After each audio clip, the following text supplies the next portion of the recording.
Hi, this is Steve Hargadon, and welcome to the Future of Education.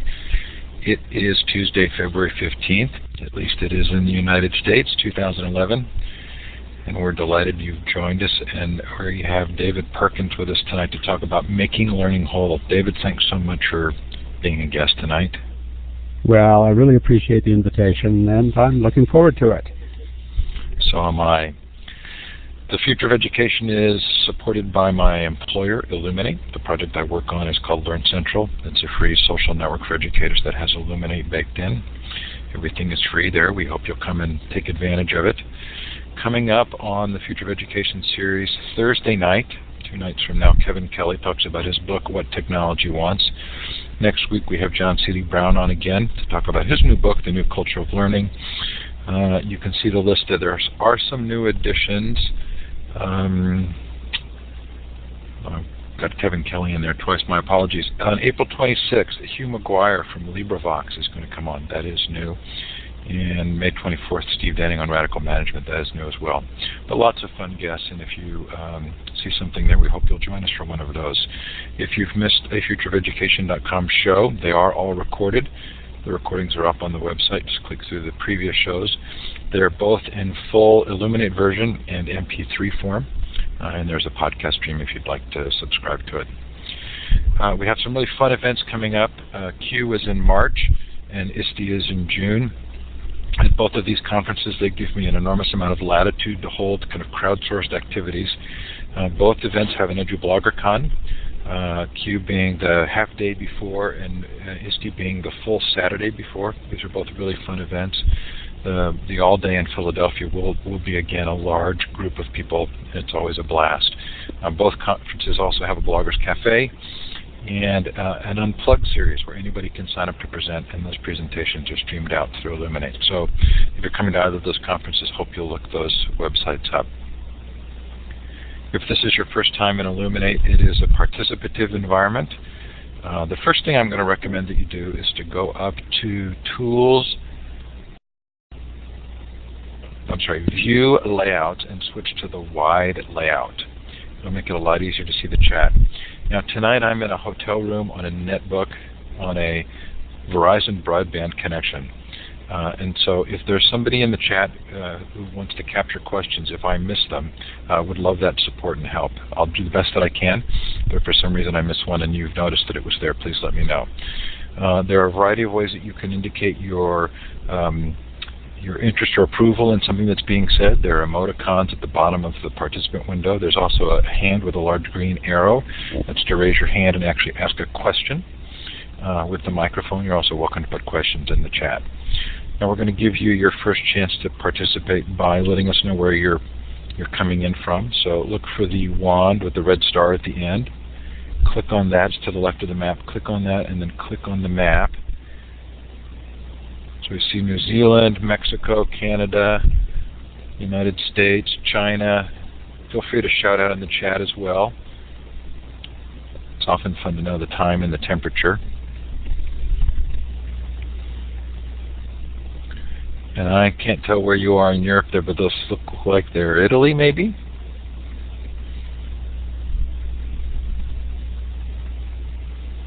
Bermuda. Aren't we all jealous? Oh, Serbia, how fun.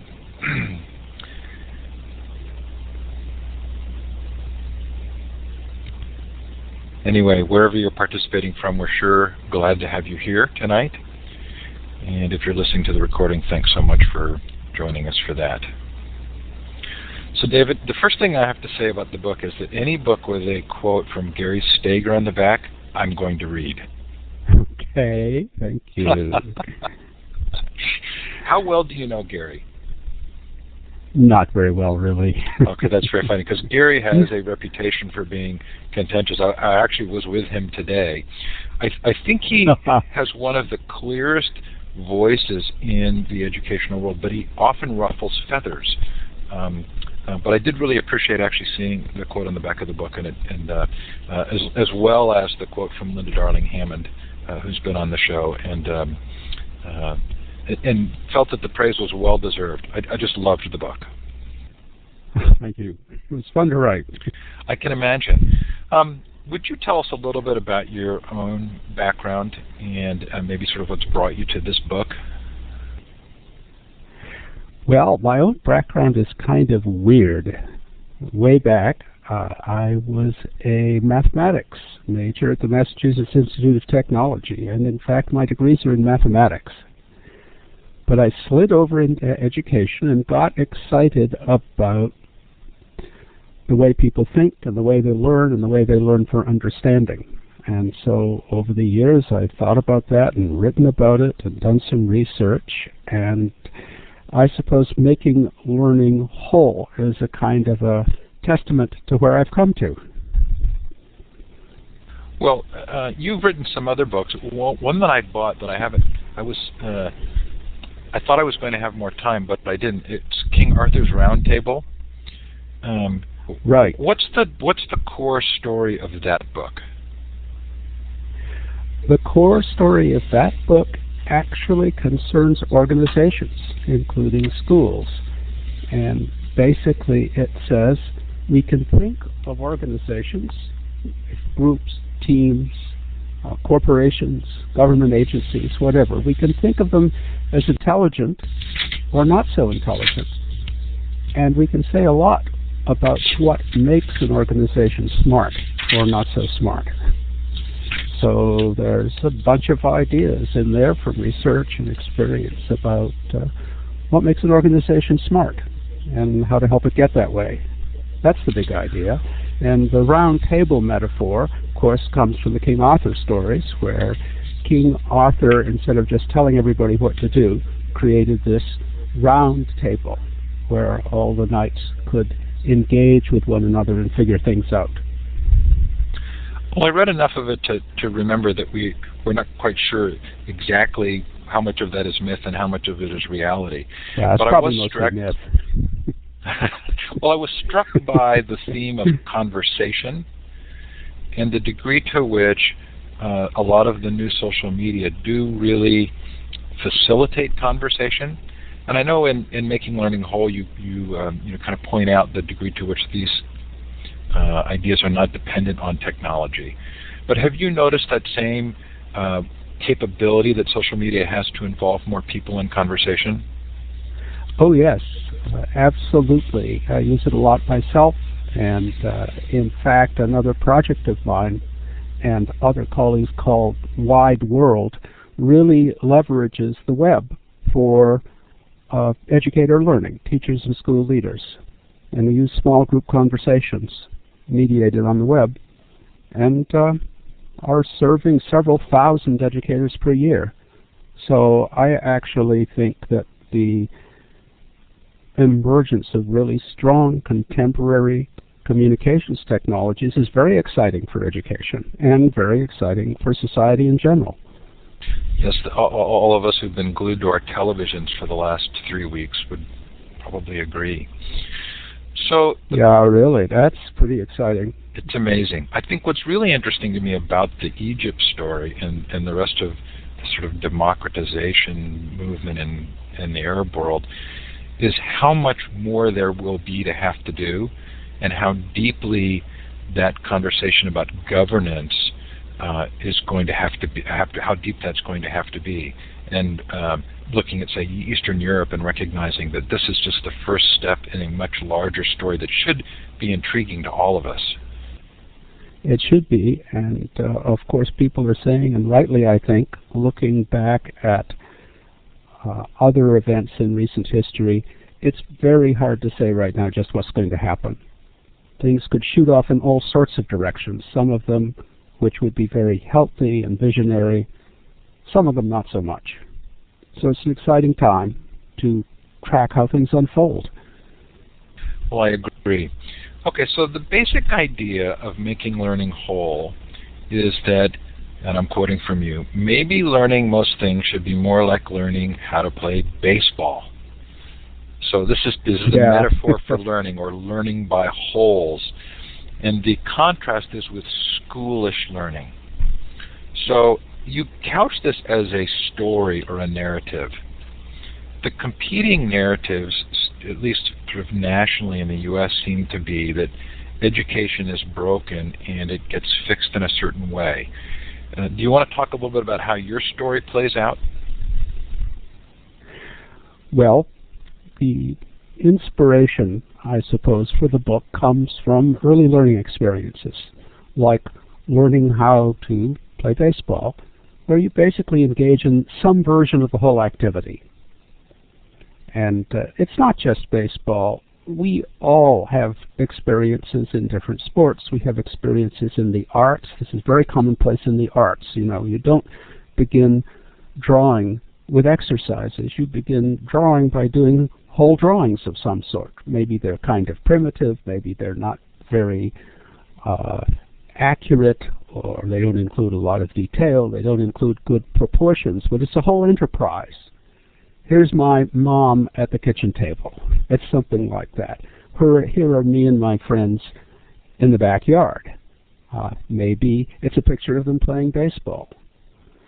So a lot of learning outside the context of schooling, in fact, I'd say typically learning outside of the context of schooling, gets both arms around whatever's being learned and carries through, even in a kind of a rough, crude way, a whole version. And I think that says a lot about the nature of learning and the nature of people and what plays well. So from that came the idea of making learning whole and a collection of principles and so on. I guess what immediately intrigued me about the book was you've given us kind of a framework for thinking and talking about it. But, and I think you'll appreciate the context within which I make this remark. It's not new information. I think you've done a really great job of helping us see things in a kind of cohesive whole. But haven't a lot of schools or a lot of educators done a good job with these principles? And why is it so hard for us to kind of understand that? You know, I think you're absolutely right, and I would never say, oh, here are 7 new principles that nobody ever heard of, and here are examples from very rare circumstances that nobody has ever heard of. You see a lot of this in good teaching.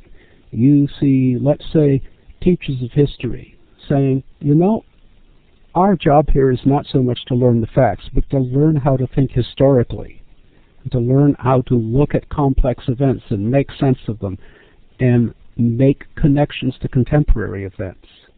Well, that's learning by wholes. That's making learning whole.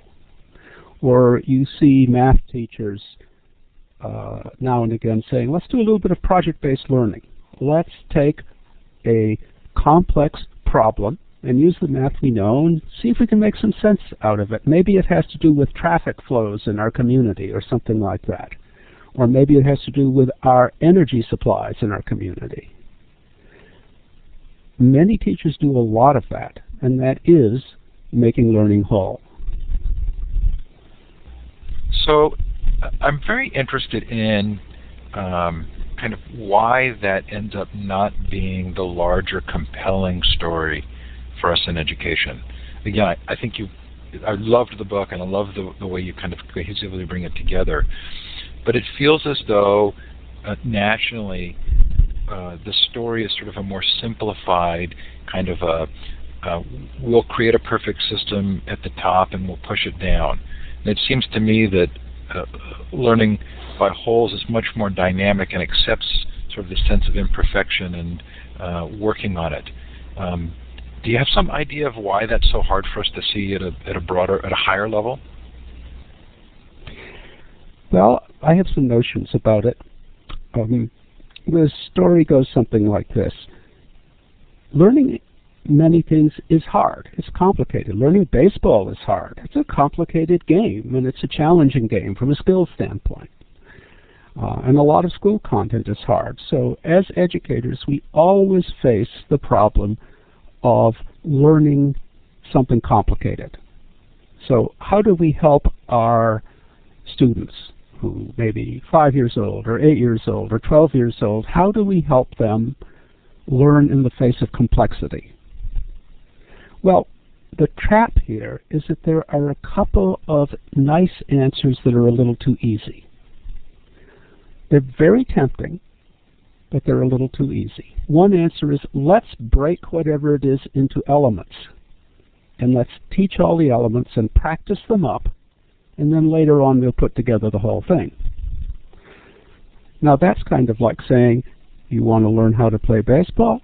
Okay, let's spend a few weeks on batting practice and a few weeks on throwing practice and a few weeks on running practice.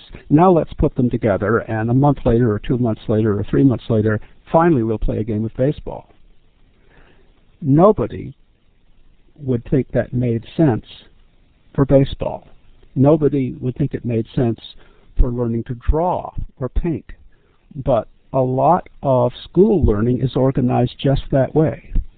Now, if you don't think about it too hard, it's a pretty plausible theory. Let's get good at the parts and put them together. But it doesn't actually work all that well because the parts don't make sense taken separately. The other very common theory about how to help our students approach something complicated is to say, first we'll learn about it, and then later on we'll learn to do it. So first we learn about history. Here's the information, here's the facts, here's the stories. Later on we might learn how to make historical interpretations or be critical about historical evidence or something like that. But for most things this really doesn't work very well either because it's too detached from the real thing. I mean, again, imagine a baseball scenario where we spent a couple of weeks learning the rules of baseball before we did anything. Nobody would think that made sense for baseball. Or imagine an art course where we don't draw for 2 or 3 weeks. We're learning definitions of line and plane and shape and form and color and so forth. And 2 or 3 weeks later we start to draw. That wouldn't make sense to anybody if we're talking about art. But oddly enough, it does seem to make sense for, say, learning history or social studies, some things in literature and so forth. Well, the bottom line is that these ideas about learning piece by piece and about learning about a topic rather than learning to do it, they do superficially deal with the problem of complexity. Kids can do that kind of thing, and you can support them and lead them through it. The catch is they aren't really learning what we want them to learn. They're learning something else. They're learning a substitute task that we as teachers often find easier to manage and that often yields superficial success, but it's not what we really want them to learn. On top of that, it's boring. So I'm going to make a bad combination. Sorry, I talked over no, you. That's it. That's why I think this is a kind of a trap. Learning by elements and learning about. It's very, I'll use the word cute, although that may not be fair, but you do coin 2 terms for this, elementitis and aboutitis. And I have a confession to make, which is I've often been called on to coach soccer for my daughter's soccer teams because of the lack of coaches. And I don't know that much about soccer. And what was so intriguing to me in reading the book was realizing I did that. As a substitute for not really knowing what I was doing, I did drills. That was kind of my way of coping with the fact that I didn't really know what I should be doing. But that might not be bad, because in that context, the kids you're working with already have a concept of the whole game and already do some playing of the whole game.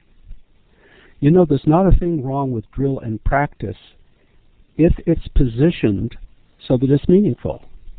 Hey, I believe in practice too. I don't think there's anything wrong with practicing the moves in baseball. There's not a thing wrong with practicing arithmetic operations or components of English grammar or the grammar of any other language, providing it sits in a context of the whole game, providing the whole game is on the table at the same time, providing kids are getting some experience with it so they see how things fit together. So don't beat yourself up on that one. I think you're giving me more credit than I deserve, but I think you're right as well. I don't know. Okay, so there are 7, right? Am I right? 7 points, 7 principles. The first is playing the whole game. I will tell you that I laughed out loud at the balloon bungee jumping description. Can you put that within the context of playing the whole game? Well, that's a quite well-known educational example. I bet you can Google it. It's probably online, although I've had a downloaded copy for years. It's nothing that came out of my work. It's been around for a while. But there is a brief documentary of a teacher teaching about linear equations, a really scary technical topic in algebra. And basically, she engages her students in a mini project where they divide into teams and use linear equations to predict how far a balloon, a water-filled balloon, will drop from the top of the school building on long elastic bands. And the winning team is the one who gets their balloon closest to the ground without it hitting the ground and breaking. So it's a sort of a fun project-like activity, very holistic. They are playing a game, literally a game, but wow, it's a game that actually uses their algebra. And they're energized. Well, that's the second principle, make the game worth playing.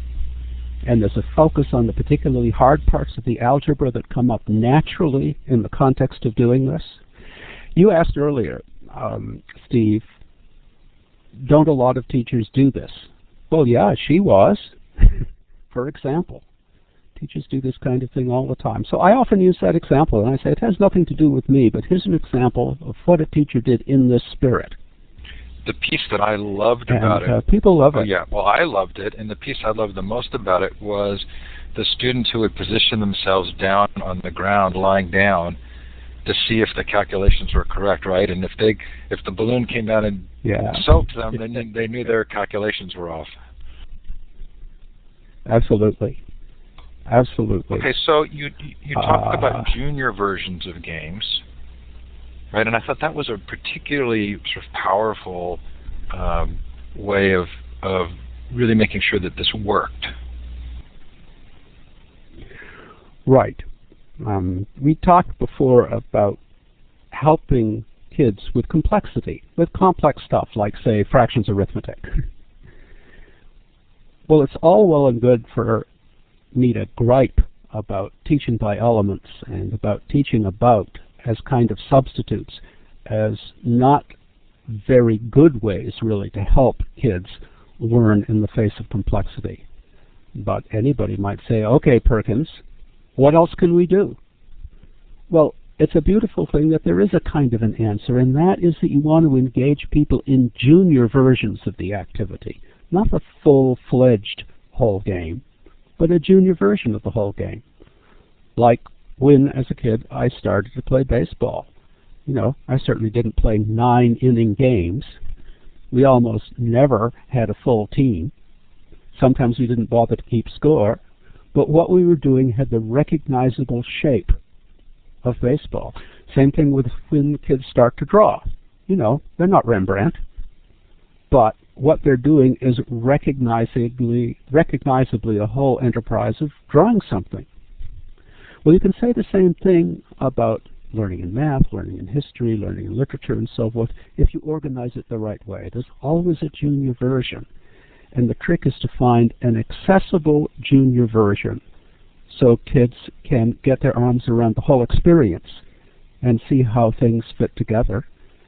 And as that develops, one can get to work on practicing those elements. That's fine. So you talk about threshold experiences, and sort of the immediate and obvious connection is with the sort of the current discussion about gaming and how game creators, electronic computer game creators, do such a good job of creating that scaffolding and the threshold experiences. Do you find that as well, or how do you feel about that line of thought related to game development? I think that that's absolutely true, and it's a strong analog, and that's one of the things that makes digital games, and for that matter, any game, engaging from the outset, that you can get into it at a very junior level. Like the first time, are you a bridge player, for instance? I'm not, but I read the story, so go ahead. All right. Well, I'm not much of a bridge player either, but, you know, the first time you play bridge, it's a mess. You don't know what the hell you're doing. But you sort of muddle along, and the people around the table help you to muddle along. And you get through or part way through some version of it. Well, that's exciting. That's a way to get into something. Maybe you look at the rules beforehand, but you don't spend 2 weeks looking at the rules. You get into it. That's what I think we need to do. We need to help kids get into reasonably whole junior versions of things early so that they become meaningful. Now, that's kind of a sweeping generalization. You know, there's more to it than that, but that's the big idea. We don't do that enough. Well, so if I combine the first principle with the seventh, the play the whole game and learn the game of learning, I'm kind of intrigued with what I would call sort of almost this generative or transparent role of the teacher, which is in showing the whole game. In some ways, you're sort of exposing learning at a more kind of core level in the way that you described, you know, if you're going to be a swimmer or you're going to play baseball, you have a sense of what the game is. So as the educator kind of describes the game to the students, aren't they in some ways kind of opening up this sort of brilliant world of learning how to learn by understanding that that's what's taking place? I sure hope so. We hear a lot today about 21st century learning and 21st century skills and so on. As it looks to me, the heart of that is learning to learn. Boy, if there's one thing we're going to have to do over and over again, and our children and their children are going to have to do over and over again, it's learn. Learn in the face of novelty, a changing world, new contexts, new roles, new professions, and so forth and so on. So I think that a fundamental challenge for education today is to help kids become self-directed learners, help them get interested in learning, and help them to manage learning well. That's why this little list of principles here ends with learn the game of learning. So I'm going to propose something, and you're either going to like it or you're going to have a really good reason to disagree with me. And either way, I think we'll learn. The missing chapter for me was, in this metaphor, was the role of the coach. And where I really noticed it was when you kind of switched the metaphor to the driver's seat, you know, putting the student in the driver's seat. And I kind of wanted to raise my hand in the middle of the book and say, what if you called that becoming a student coach, or sort of learning the roles that the coach or teacher plays? Did you purposely not want to use the coach idea, or was it something that I've just kind of botched up? You mean around number 7 or all the way through? I think all the way through, because it occurred to me that the sort of the obvious comparison with the baseball metaphor was the teacher as coach. And I thought, well, maybe you purposely didn't do that because you didn't like some aspects of that comparison. You know, I do like the comparison. And as we speak, I'm embarrassed to say I don't remember how much I used the coaching metaphor. It just slips away from me. It was certainly on my mind. Maybe I ended up not doing it very much, but it doesn't mean anything. I certainly think of the relationship between teacher and learners as very often a coaching relationship. I absolutely buy into that. Well, and it brought up... That means after the session I'm going to do a word search to see if I actually used it much. I just don't remember. I actually looked in the index, and I think you do mention coaching, but in part it was because I had read, I'm looking at the index right now to see. No, it's actually not in the index. I think it's because I had interviewed Dan Coyle about the talent code, and we've talked to Kathleen Cushman, about deliberate practice, and so I kind of had that on my brain. But when I got to the section about putting the student in the driver's seat, I was trying to think of how you could bring that into the baseball metaphor, and my thought was, we don't in school sports, I don't think we do a very good job of bringing students into the coaching role, and that's something I wish we would do, because it would lead to sort of more self-reliance and self-initiative in organized sports, and that was the connection that I had made. Well, if you think about it, and I owe you an with apology, the miracle of modern technology, modern technology, I've pulled up a copy, and I can tell you that there are 24 uses of the word coach in the book.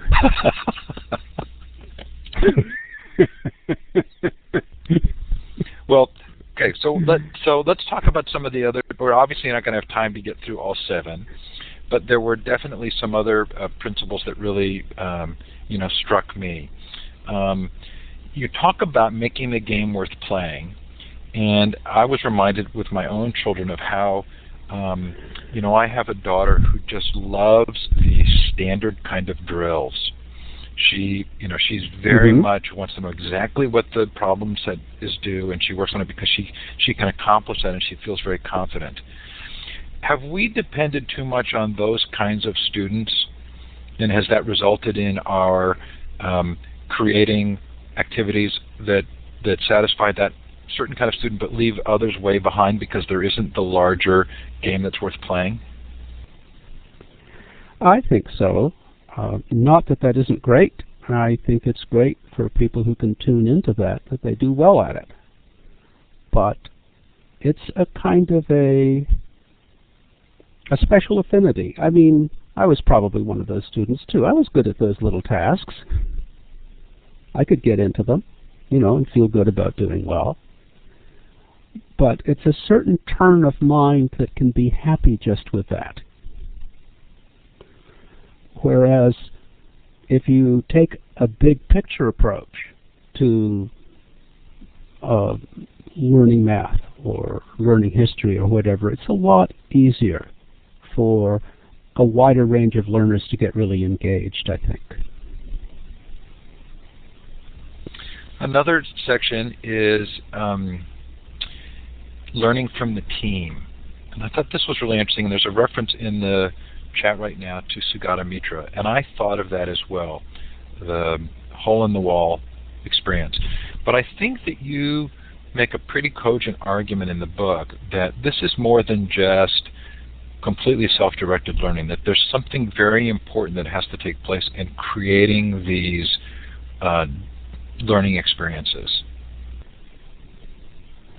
I'm certainly a big believer in learning in interaction with others. In fact, I think I point out in the chapter, but I got it from other people. A lot of schooling is very odd in that you expect students to do things mostly by themselves. If you think across our lives, our family lives, our professional lives, what happens on the playground, politics, industry, human beings are not solitary performers. Almost everything we do is done in interaction, collaboration, and sometimes competition with others. It's not our nature. If you think back, in fact, to what paleontologists understand, we began as hunter-gatherer bands. Emphasis on the band, not soloists out there chasing down the antelope, but groups coordinating, seeking. Well, so the isolation of learners in many school settings is really unfortunate. And I might add the isolation of teachers in many school settings. Yeah, that of course that immediately occurred to me, as in much in the book seemed to live at sort of two parallel levels, both for the student as learner and the educator as learner. but specifically the Absolutely. kind of informal peer learning, the on-demand, what I care about learning that's taking place in social networking and education seems to me to be an enormous opportunity for individual educators. I'm totally with you, and almost all the work that I and my colleagues do with schools emphasizes teams, teacher teams, collegiality, networking, and so on and so forth. It's very powerful. So if we do see the book sort of existing at that level, both for basically for learning and that it can apply at different levels, I was kind of intrigued when I thought about some of the school examples that I've seen where there's a Texas language program where the upper class students create the videos for language learning for the first year students, and wondered if you've seen kind of comparable professional development activities taking place that you felt were healthy in that same kind of regard. Well, I've seen quite a bit here and there of various sorts. I mean, absolutely. One kind of professional development, for instance, just to pick up on your example, certainly involves teachers working with students to help them in turn to teach other students, typically other students at earlier grade levels. I think the unexpected thing about those configurations is that everybody learns. The youngest students learn from the older students, but the older students who are putting things together learn the subject matter better because they have to organize it for teaching. And they learn something about teaching too. And the teacher, having to coordinate all this, learns from that. I suppose this is a kind of a special case of learning from the team, only the team in this case is partly across age and adult youngster combination. Very cool. Very cool. So that's been done quite a bit here and there, and it's very generative. That's just one example. There are a lot of examples. A lot of what is done in this spirit travels under some familiar names, like problem-based learning, project-based learning, community service learning, studio learning, case-based learning. Those kinds of labels don't always hit all 7 principles, but back to baseball, they're in the ballpark. So are there principles that you've thought about or discussed that relate to how you create and cultivate an environment where this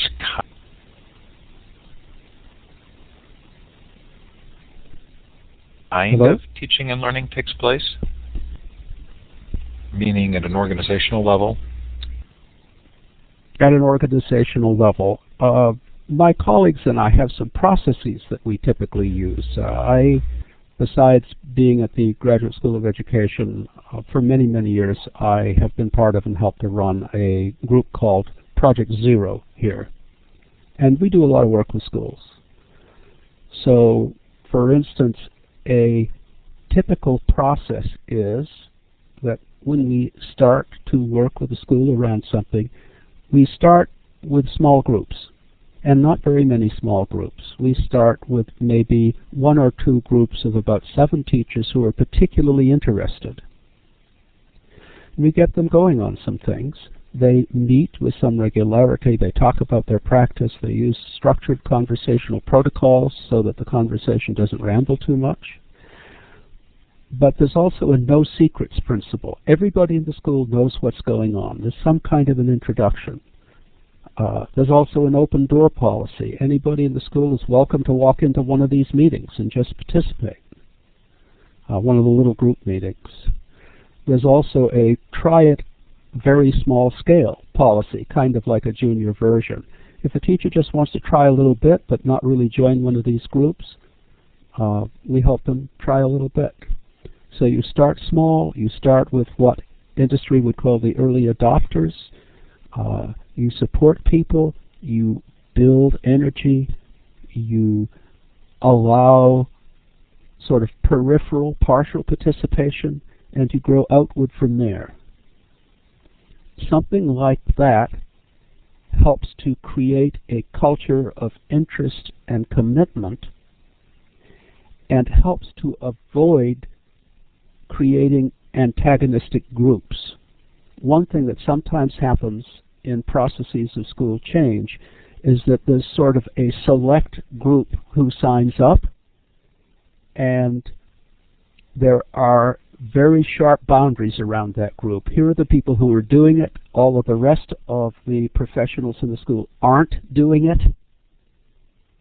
Maybe they'll get to do it later, but they aren't now categorically, and they don't find out much about it.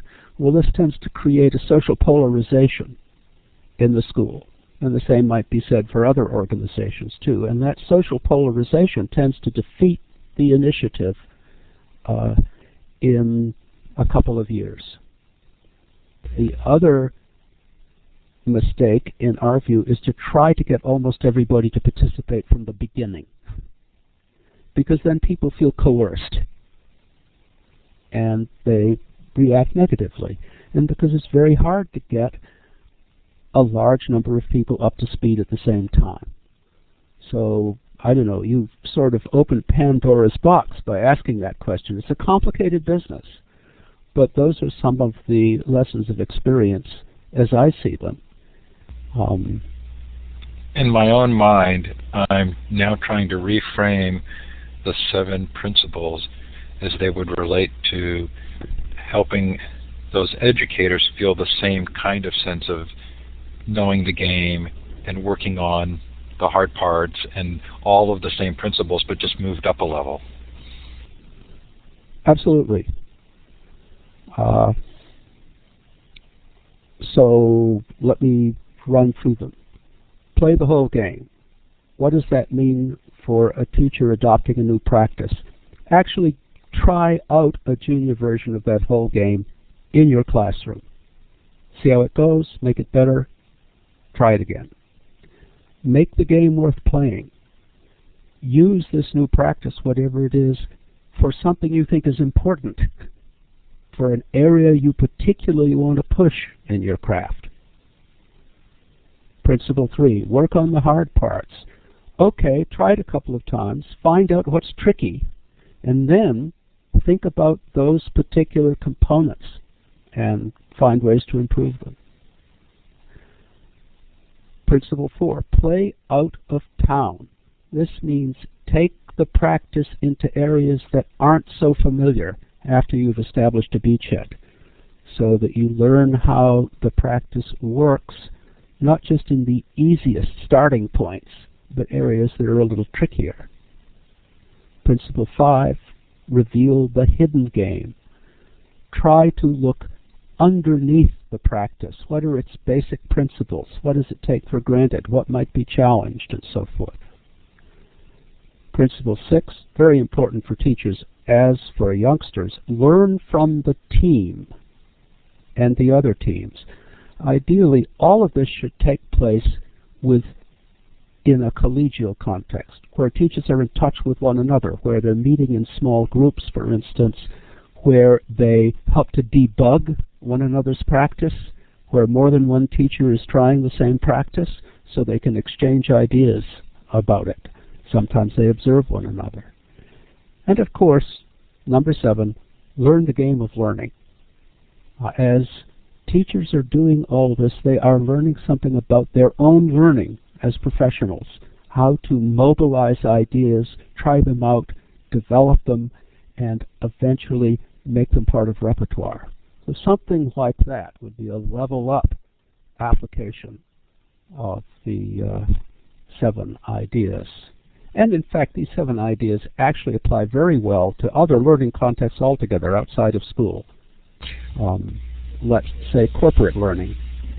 They apply perfectly well. They're really universals of the nature of learning. I like to think of them that way anyway. Well, I love the kind of recursive element or the generative nature here of what you've just done.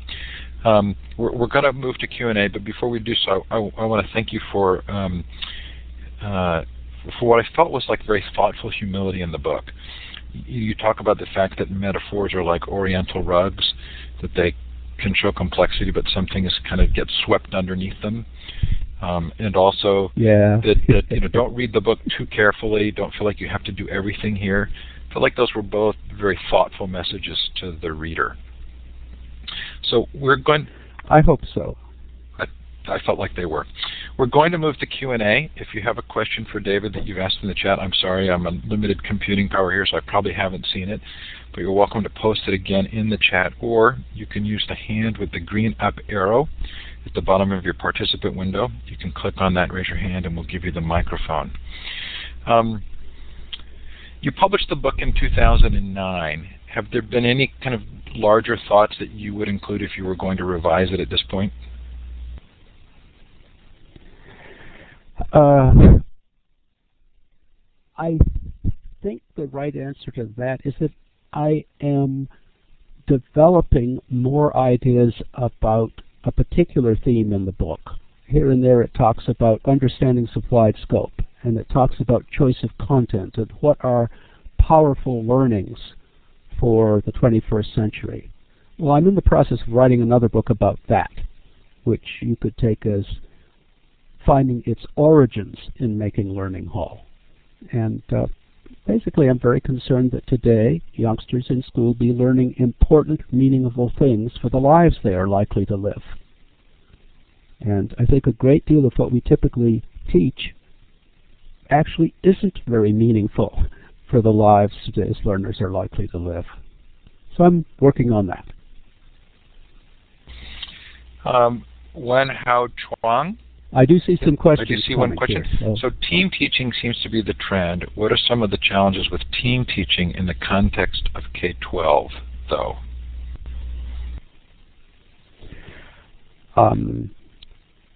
Well, I really hate to say so, but as I have had little conversations around the United States at any rate, the biggest challenge is economics.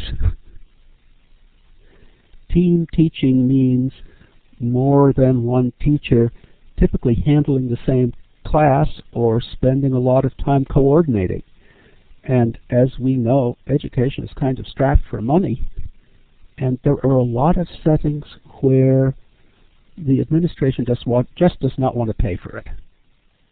And I think that's a shame. And one reason there is this economic problem is because in many settings there is a fixation on small class sizes. Actually, if you organize the learning right, small class sizes are not so critical. You can get very good learning in relatively large classes. So I would like to see more team teaching with somewhat larger classes, and I think students would benefit, and I think teachers would benefit from the interaction and the enrichment of exchanging ideas. So Kat Stevens says, hi David, a question. I heard Deb Masters speak last night, and she was saying that teachers are a little overwhelmed with the flood of educational initiatives, research, and emerging ideas at present. What would you say about that? And intriguingly, I think you actually addressed that personally in the book. I would say that's true, and I would say that's been the case for my entire career. There's nothing new about that. There are always waves of reform and innovation, such as the era of the new math. This is a part of the educational life and the educational environment. In a way, it's a problem for school leadership, because the smart school leader recognizes this and works so that there aren't too many moving parts at the same time. It's simply a mistake in school settings to have 24 initiatives going on at the same time. But many schools I have heard about or visited or talked over with their principals have exactly this problem. There's too many things going on. I would even say, if you're going to add attention, say, to making learning whole to the dozen things you're already doing, don't. I think making learning whole has some good ideas, but making it one more thing on top of a dozen others is not going to help. And you give advice in the book. So I totally sympathize. You do give advice in the book if you're going to kind of start with making learning whole, that you start with playing the whole game, and then I'm thinking make the game worth playing and learn the game of learning. Is that sort of the order you give people?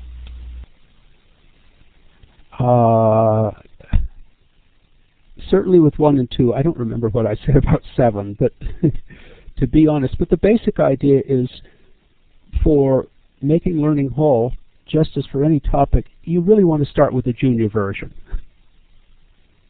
You want to make it easy for yourself to get into it. And so I warn against trying to do everything at once. Mary JJ asks, can you help me connect your earlier core thinking routines work with your current work?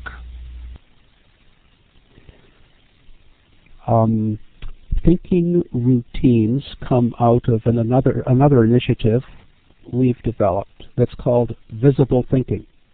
And in fact, visible thinking is talked about a couple of times in making learning whole. What's the connection? The connection is that these thinking routines are good ways to think about almost anything, like an issue in history, or like analyzing a work of literature, or like solving a math problem. So these thinking routines are tools for playing the whole game. They aren't the whole game in themselves, but they're good tools. So that's the connection I see. Neil Stevenson says, it seems as though deep background knowledge is needed to help design the right versions of the game. How do you recommend teachers go about finding the games? How important is background knowledge by the teacher?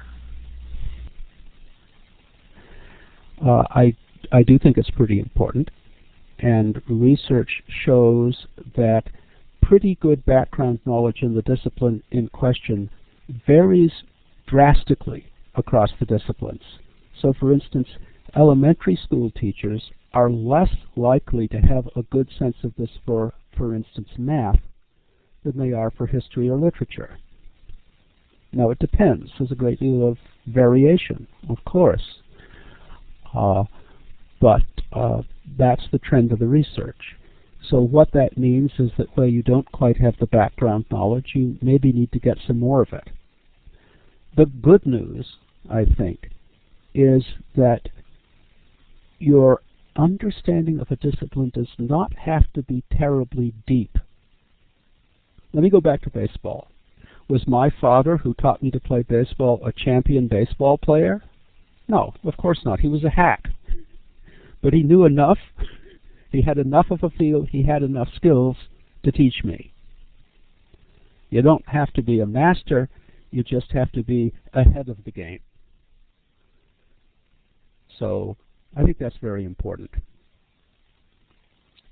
It would be daunting if we all had to be experts in every discipline that we teach. We don't. We just have to be ahead of the game. So I find it reassuring and something to work on. So Diana from Science Leadership Academy asks, hang on, I'm switching screens, what teacher prep programs are getting this learning how to learn approach right? Oh, I really wish I could answer that question. I know hardly anything about teacher preparation programs. Almost all my personal work is in-service work. There is a very small scale teacher preparation program at the Harvard Graduate School of Education, but it's not the main enterprise there. That, I think, works out pretty well, but I really can't speak to that question. So if I've missed a question, I hope you'll post it again in the chat. We have a couple more minutes left with David. You talk about in the book the yes buts, and it sounds like one of the comments you've gotten back is the competitive characteristics of the sports metaphor. Do you want to talk about that at all? Sure.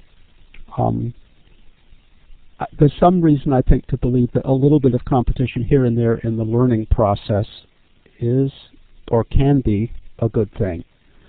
But I am cautious about learning processes that are heavily competitive. I don't think that serves us well. Yes, it tends to be part of the play the whole game metaphor. We think of games as competitive. But I view that as a kind of an imperfection in the metaphor. No metaphor is perfect. Take any metaphor. You can always pick holes. You can always say there are aspects of it that don't play as well as you would like. So actually I looked at a lot of metaphors that might help make this case. And the game metaphor stepped forward as the best of the lot. So I don't buy into the competitive side of it, but I think that the language and the inspirational and clear quality of it plays a lot better metaphorically than it does just stated bald. I think someplace in the book I go through what the principles would sound like phrased in a non-metaphoric way. Like, play the whole game, we could say instead, learners engage in relatively holistic versions of the learning goal. Isn't that boring? Good grief. It's the same down the list. I'm going to defend the metaphor a little, because I think in a team sport there is an enormous amount of cooperation that in many ways supersedes the competitive. I think that's true.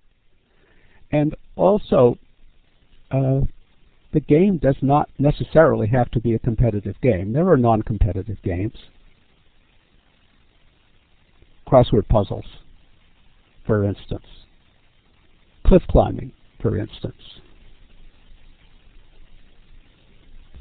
So we're about to close. I want to ask you about your own personal vision of what education exists for. And I think the story that we're hearing a lot right now is to prepare students for business.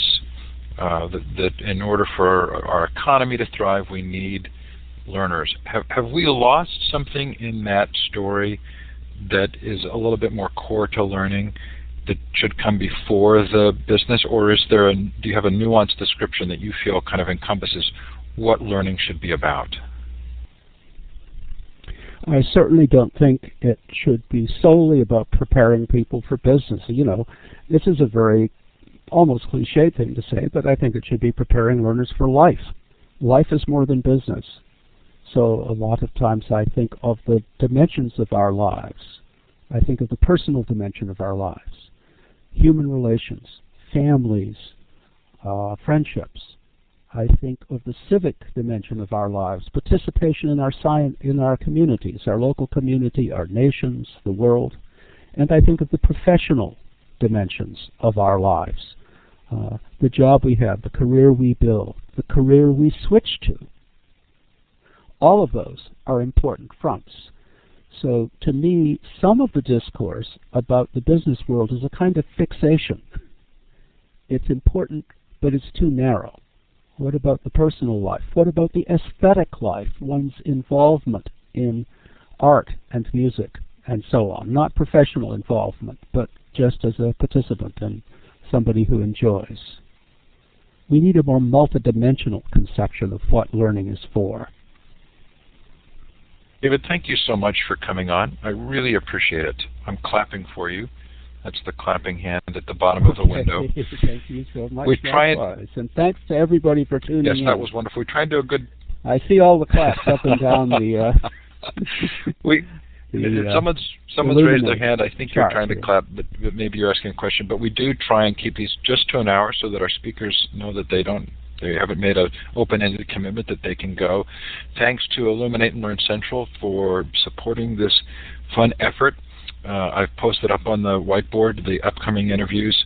Thanks again to David Perkins for making learning whole and for a really fun discussion. Most appreciated. Thank you all. Take care now. Thank you so much. Okay, thanks, folks. That was really fun. The book is Making Learning Whole. I highly recommend it. My copy is now heavily dog-eared and written in. I think you'll enjoy it quite a bit. 2 nights from now, Kevin Kelly on What Technology Wants. So thanks for coming. I'm going to turn off the recording, and we'll see you next time. Bye now.